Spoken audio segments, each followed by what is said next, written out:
Here begins the second part of my conversation with Edward Kieswetter, Commissioner of the South African Revenue Service and recently elected Chairperson of the World Customs Organization. The first part of this conversation aired on the Pencast last week. Well, I can see how you're starting from day one with your letter to all employees. You would be able to set the tone and the terms of engagement of your mission there. But how do you reach the people outside of customs? I mean, a lot of customs officials have told me, I don't think society appreciates our job as much as they should. They don't fully understand. They resent our interventions. How do you communicate that to the larger South African public in such a way that their trust in you and their desire to comply increase? Two things. The one has nothing to do with me, and the other one has everything to do with me. The part that has nothing to do with me is post-state capture, South Africa was just in such a bad way that they were looking for heroes. They were looking for reasons for hope. They were looking to gain some confidence in the system again. And I kind of effortlessly filled a dying need, because I came in with a good reputation, both as a public servant, but also as a successful CEO. I had personal and professional credibility. So my appointment was welcomed. You know, one of the journalists says, wow, it is unusual that when a taxman is announced, there's such a jubilation, there's such an outcry of.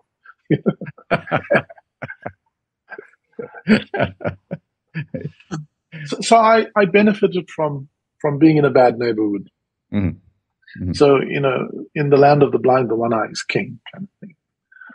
The part that I assumed personally is, firstly, I write my own speeches, my own media statements. I ask my staff for input, data points, but in the end, I sit down and I craft a message that is authentic. So when I appear on television or on radio, people get that there's an authenticity about it. There's a trustworthy, there's a believability about this. I'm having this conversation with you completely unprepared. Yeah. I didn't script what I was going to say, right? No. And that's how I communicate. With simplicity, with clarity. I tell stories. And I do it often. So I don't have a spokesperson. I consciously decided that I'm going to be the face. I'm going to be the talking head. I'm going to get on stage. I put myself on Twitter. I was always on Twitter, so I manage my own Twitter. I don't have a team behind me following my tweets. If taxpayers come on there and insult me, I absorb it. I respond to that. If it's help that I need, I reach out, I help. So that part, I have worked very hard. It's unusual, Tom, for a taxman to walk through a shopping mall and for people to come up and say, can I have a selfie with you? That's terrific. That must be a great...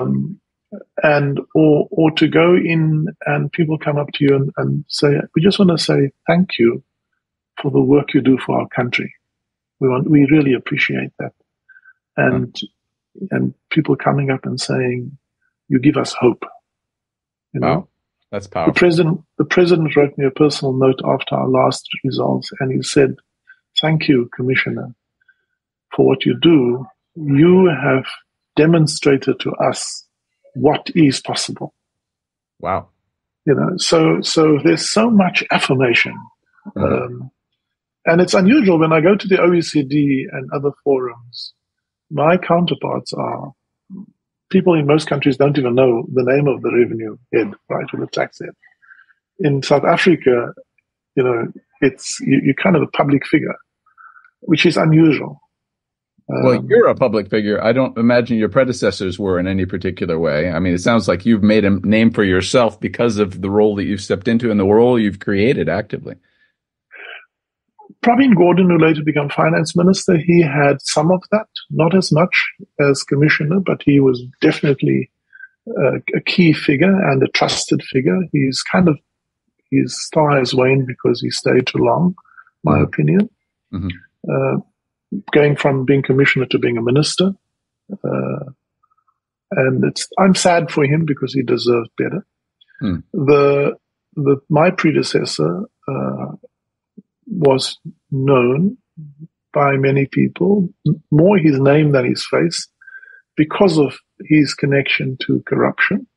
Right. And so Commissioner Kieswetter now is the face of SARS. It's the trusted face. It's the face that is leading the recovery of SARS, and therefore the huge impact on our fiscal integrity, because the more effectively and efficiently we do our work, we take the burden off on the politicians to just indiscriminately raise taxes or to borrow more money than what is necessary. So a well-functioning revenue authority has an inordinately important impact on the overall fiscal integrity of the country. Mm-hmm, mm-hmm. We talked about this a bit when we met at the World Customs Organization conference in Hanoi. Embracing the digital age was the name of the conference. Leveraging technology, fostering innovation, nurturing the next generation of customs professionals. Well, first, let's back up a second. It sounds like you have a full-time job already in South Africa. How did you get involved in, and what are the advantages to the benefits of becoming the chairperson of the World Customs Organization, which is another major job, another major responsibility? There's a word that says, if you want a job done, give it to a busy man. And it does help. I don't believe in work balance, Tom. Mm-hmm. Because work balance suggests that there is your life and there's your work, and somehow you have to balance these two things. I believe that work is an expression of your life. Mm. And in the same way that being a father is an expression of your life, and being a partner is an expression of your life, and being a family member, a brother, being a professional is another expression of your life. Mm-hmm.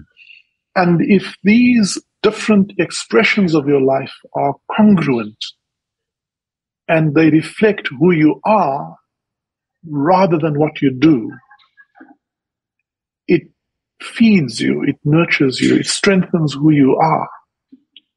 So I find my involvement in the things that I do less stressful. And there's two kinds of stress. There's good stress. I have a lot of good stress.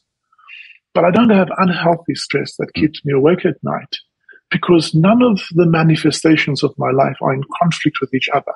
Mm-hmm. They all speak to my purpose of life, which is I'm here to be a blessing. I'm here to be a servant.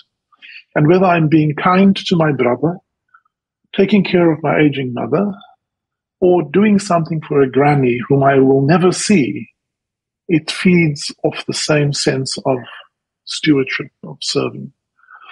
And so when I then became involved in the Customs Council, obviously there's a strong technical component, because we talk about laws and policies and capacity building, building technology support and data integrity. And so these are technical issues.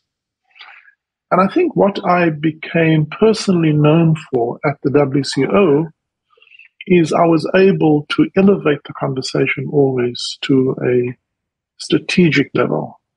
I would often start an intervention by saying, let's just zoom out for a minute and reflect on why we are doing this. Mm-hmm. Or there's two presentations on data and technology. And I would say, why do we have two work streams on a subject matter which is converging? It's the same thing. And that's because people are transactional, right? If there's a presentation on risk, as if risk is another work stream, I would be the one almost always will say that risk is not another thing that we do. Risk is embedded in everything that we do. it's one of the lenses through which we look at our business, or whether it's the green economy. And so I've become known for a number of things. Firstly, being probably the philosopher in the room. Mm-hmm.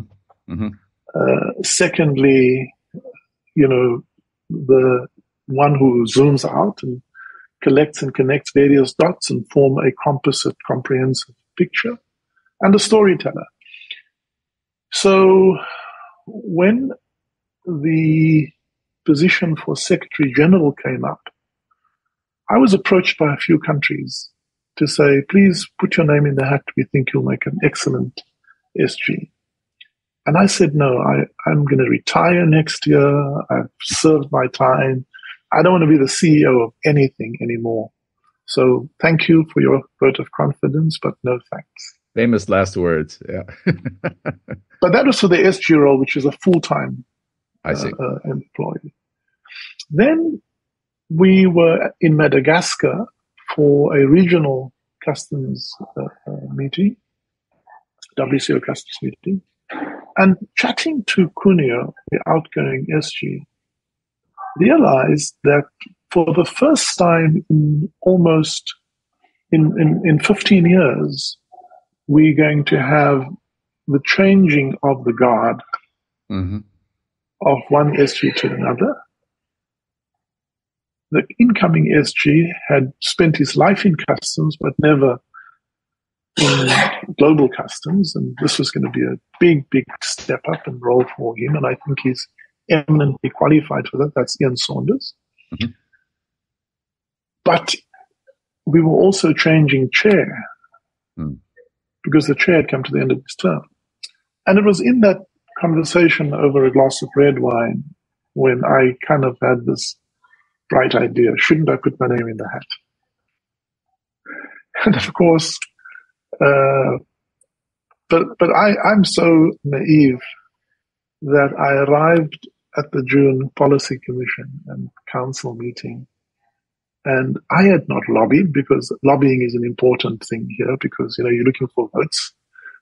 It's an election process, duh. You don't get interviewed for the job. And I'm not political, so I had not done any campaigning. I was asked so the EU had already chosen a candidate. Mm-hmm. So I was told, and Latin America had chosen a candidate. So I was told, but there are already two names. What do you want to put your name in the hat for? It's a slam dunk. And I said, okay. And I was particularly told that, the EU region is concerned because they think South Africa is aligned to Russia. And I said, if they want to judge me for that, then they deserve to get who they do. I would hope that they would judge me for the contribution I can make, and not from the country I come from. And my office very quickly prepared a small little pamphlet to compete against some of the glossy pamphlets and gifts and stuff that people hand out. And then you get to make a 7-minute or 8-minute speech. Mine lasted for 5 minutes. And the EU, many of the EU, I was told the EU is uncomfortable. So I thought, okay, so I'm not going to get the EU, and you have to get some of the EU votes. And some of the EU countries just came to me afterwards, beforehand, and said, we're going to vote for you. We think you'll make a great chair.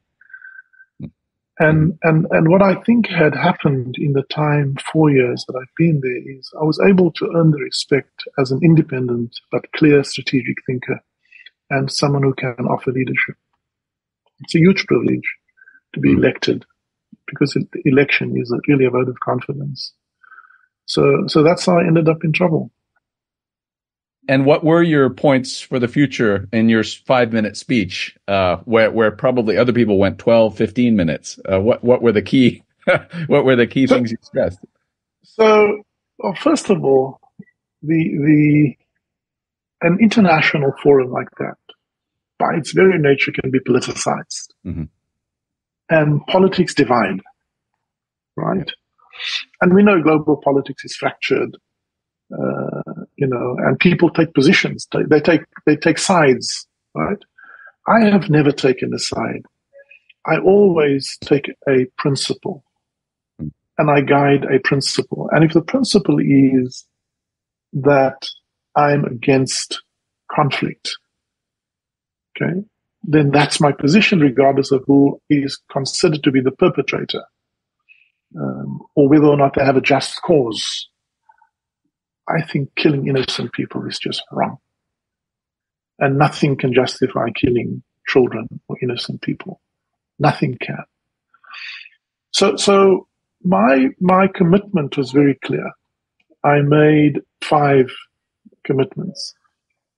I said, firstly, I commit to work with members, to listen actively and ensure that the WCO strategic intent finds practical expression through, firstly, an effective and well-managed secretariat, a transformational modernization plan, an appropriate set of priorities, and a clear sense of what winning means. And I set that out because I thought that in many ways we are inefficient. We go around and around, one policy conference to another, and we don't make progress. And there's an inverse proportion or correlation between the more things you do on a fixed capacity, the less you achieve, right? You don't achieve more by adding more things on. And the hardest part of strategy is to choose what not to do. You can't just add. So that was my first. My second commitment was I'm going to advocate for greater inclusivity. Mm-hmm. I don't like these clubs. I don't like these little constituencies, and greater inclusivity, but also with a strong focus on women and persons of disability. My third commitment was I believe in partnerships, in relationships. And so I will focus on building resilient and effective partnerships with all stakeholders. My fourth commitment was that I would strive towards enhancing the profile and the important role of customs in society, and ensuring that people understand that customs stands in the service by ensuring the well-being of society. And my fifth was to provide strategic leadership in support of these commitments. And I ended by saying the role of WC chair presents me with an inordinate privilege to serve the customs family, whilst at the same time giving me an opportunity to fulfill my true purpose as a steward. Wow. That's powerful. That's powerful. And the fact that you know every one of your points from many months after you delivered that speech it speaks to your commitment to those points. You mentioned as your first priority a transformational modernization plan. How do you carry through at the WCO level or at the South African level a transformational modernization plan? What are the key steps to making that happen?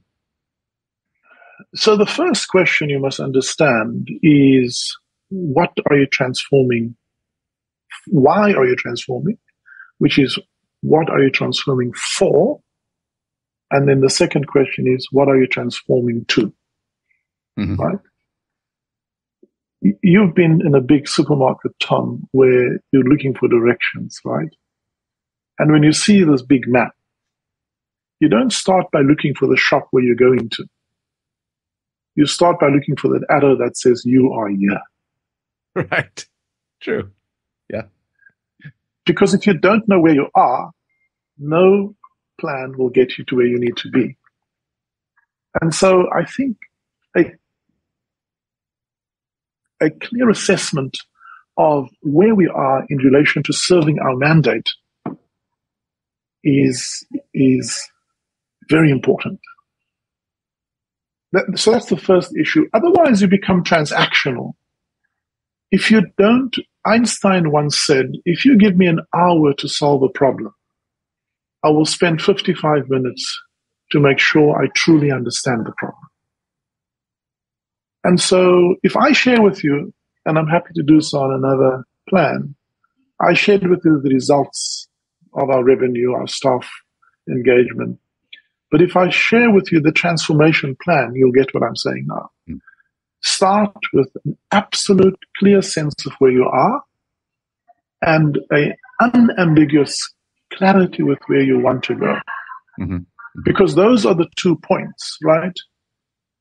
And I find that most people in transformational plans don't have a clear sense of either of those 2 points, either where they are or what problem they're trying to address. So my focus will be to help the WCO to understand what we are trying to fix and why we are trying to fix that. The plan then follows that. Secondly, you then ask the question, what organizational arrangement will achieve that? Because structure must be informed by purpose and strategy. And then thirdly is, how do you equip a new organizational arrangement with competent leaders, which speaks to the appointment or election process. The engagement, the other thing that's problematic for us is our decision-making cycle is long because we meet every 6 months, and in between there's consultation, but they're not always meaningful consultation. And when you then come to a meeting, there's diverse views. So the important role of a chair is to play a unifying role, to bring diverse views to converge. And I find that the best way to do that is to elevate a conversation at the level of the technical nuts and bolts and elevate it to the level of common purpose. And I find that almost always you get agreement on common purpose. And when you anchor that, and as a commission, we agree to why we need to transform and what the transformation is for, you then must let the secretariat empower them to implement that. And we can run the risk of them wanting to do the design and micromanage that. And so it's that clarity of what's the role of the secretariat, what's the role of the commission is effectively the board of the council, of the secretariat. So it's an exciting journey, but it has to understand what's the future of customs in the world, what are the current challenges of customs, but also what are the enabling resources we have, like data, artificial intelligence, technology, a future role for customs officials. So it's complex, but if you can tell it as a simple story, it's easier for people to believe it and to follow it, and more importantly, to see their role in it. And a number, to come to your fourth point in your speech of 5 minutes, and I wish I had a recording of that. I would like to actually look that up. But it's striving to enhance the profile and the importance of the role of customs in society. A number of people have said, as I mentioned, that they don't feel customs is appreciated sufficiently by their societies. And other people have said we need to move customs away from the borders, from the physical borders, out into society, not only to do our job better, but also to stress to the citizen on the street how important our role is. Do you agree with that assessment? So customs have two roles that are often appear to be in conflict with each other. The first is to facilitate legitimate trade, which is a service, direct service to traders, to importers, to businesses, to travelers. Because the smoother that can go, the more you lower the cost of doing business and you facilitate and accelerate more efficiently the movement of goods and services from the point of source to the point of consumption. And all of that has a multiplier effect on the economy. But not all traders are honest, not all travelers are above board. So you balance that facilitation and service role with the enforcement role, where if there's a customs duty that's payable, the declarations must have integrity, there must be no risks of underdeclaration, of mispricing, but also of the importation of harmful goods to society. Harmful goods to society has downstream consequences of health and of social, the erosion of social fiber, the economic integrity. So customs has to have that. Now, when people say customs has to be less visible at the border, it means that a lot of the risk work must happen behind the scenes. And that's where data, artificial intelligence, and technology platforms becomes powerful. And then you don't need to be there to physically stop a traveler or a good because you've done the risk profile. I know ahead of time that Tom Miller is a honest traveler or an authorized economic operator. I will give you a green lane experience. I may do every 5 years a compliance assurance intervention with you, but not because I think you're a risk. It's more to give my stakeholders the assurance that we are okay with it, that nothing has happened to Tom's compliance profile in the last 5 years.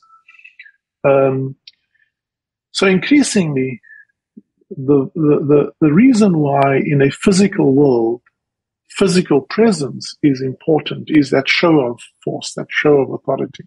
Mm-hmm. But our compliance theory is that most people are actually honest and don't need to be policed. They just want to be facilitated. So why you can design a system either around your theory that most people are honest, which means you need more visible enforcement, or the theory that most people are actually honest, and then you have more of a facilitation and service orientation. Finding that balance is what we have to do. If we get it right, you don't need customs at the border posts to be physically present, and yet they'll be there if a risk appears. They'll know about it. They'll know that, Edward Kieswetter boarded in Sao Paulo. This is his passenger name record. He's a frequent traveler there. Maybe he's a drug dealer. You'll know that before he even leaves Sao Paulo. By the time he lands in Johannesburg, there'll be someone to meet and greet you. The 300 other people on the plane won't even know. They'll just walk through. So that's what we mean, is more of the work must be strategic. It must be profiled in a way that isn't visible and intrusive. You don't have to stop every consignment on every traveler and physically search them. If your knowledge work, your AI work is good, you can let them seamlessly pass through ports of entry. And in any case, increasingly, physical borders, and today you can import a machine or a component, and I can send it to you via the internet, and you'll 3D print it in your home. It will never see a physical border, right? So increasingly that's happening, which is as the world becomes more virtual and non-physical, our presence has to become more virtual and non-physical. And we can only do that with the power of data and technology and smarter people. And people, effectively enough and fittingly enough, people end your statement and this conversation. And the teacher in you, the philosopher in you, is constantly focused on the quality of the people. Are they living the kind of lives they want to live? And therefore, are they doing what they need to be doing, both working for you and out in society? Ed Kieswetter, thank you for a really inspiring conversation, not only about customs, but also broader social issues, which rightly connect to customs in many, many ways. I can see that the South African Revenue Service and the WCR are both in very good hands. You've been listening to Pushing the Envelope, Life at the Cutting Edge of Customs Innovation, a podcast that profiles leaders in customs and their views, ideas, and inspirations about the future of customs and postal innovation. Join us soon for the next Pencast and another insightful conversation with customs trendsetters and forward thinkers. Thank you.